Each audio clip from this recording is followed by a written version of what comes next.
साथियों,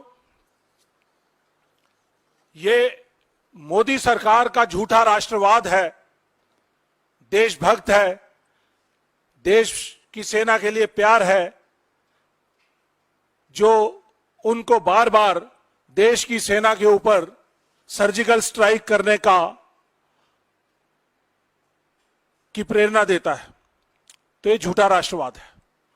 देश के लोगों को बरगलाइए मत, बेवकूफ मत बनाइए कि आप देश की सेना के साथ खड़े हैं, देश के सैनिकों के साथ खड़े हैं, लेकिन आपके जो क्रियाकलाप हैं, जो आपके एक्शंस हैं, वो इसके विपरीत दिखाई देते हैं। पूरी तरह से विरोधाभास है जो वो देश के सामने कहते हैं और जो वो करते हैं। अगर वो देश की सेना के साथ खड़े रहते तो आज 1 रैंक 1 पेंशन हमें सैनिकों को पूरी तरह से मिल चुका होता। OROP 2 की जो विसंगतियां जिस तरह से उन्होंने डाली है, JCORs की पे और पेंशन को कम करने का काम किया है, वो भी हमारे ऊपर एक सर्जिकल स्ट्राइक है।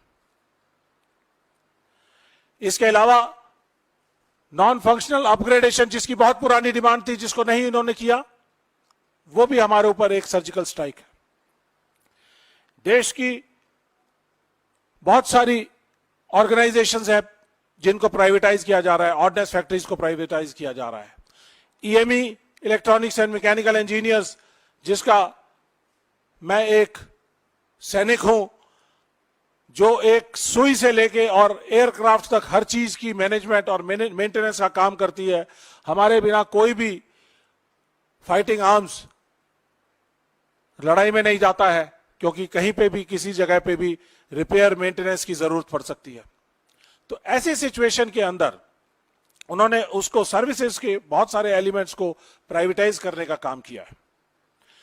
देश की कैंटोनमेंट बोर्ड्स को खत्म करने का काम किया है। 62 कैंटोनमेंट बोर्ड्स को, जो 150 साल पुराने कैंटोनमेंट बोर्ड चल रहे थे, उनको खत्म किया गया है।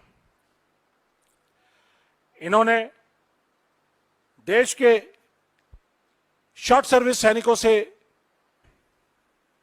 जो 5 साल या 10 साल सर्विस करते थे, उनसे उनके बेनिफिट ले लिए हैं। इसी तरह से जो सबसे बड़ा देश की सुरक्षा प्रणाली के साथ प्रहार किया गया है, वो है अग्निपथ या अग्निवीर स्कीम। 1 रैंक 1 पेंशन हम मांगते हैं, वो उनके लिए नो रैंक और नो पेंशन। 18 साल में भर्ती, 19 साल में भर्ती, 22 साल और 23 साल के अंदर रिटायरमेंट, 10 लाख 11 लाख का एक्स ग्रेशिया अमाउंट। क्या वो जिंदगी चलाएगा? नहीं चलाएगा। क्या उनको मेडिकल बेनिफिट मिलेंगे? नहीं मिलेंगे। अगर इस नौकरी के दौरान उनको डिसेबिलिटी हो जाती है, तो क्या उस डिसेबिलिटी को इस पॉलिसी के अंदर कवर किया गया है? नहीं किया गया है। तो अग्निवीर को कैसे डिसेबिलिटी मिलेगी? अगर वो हताहत हो गए या वो शहीद हो गए तो उनको कुछ एक्स ग्रेशिया मिलेगा, लेकिन इस डिसेबिलिटी के अंदर, उसके अंदर कोई भी उनका कोई प्रोविजन नहीं रखा गया है।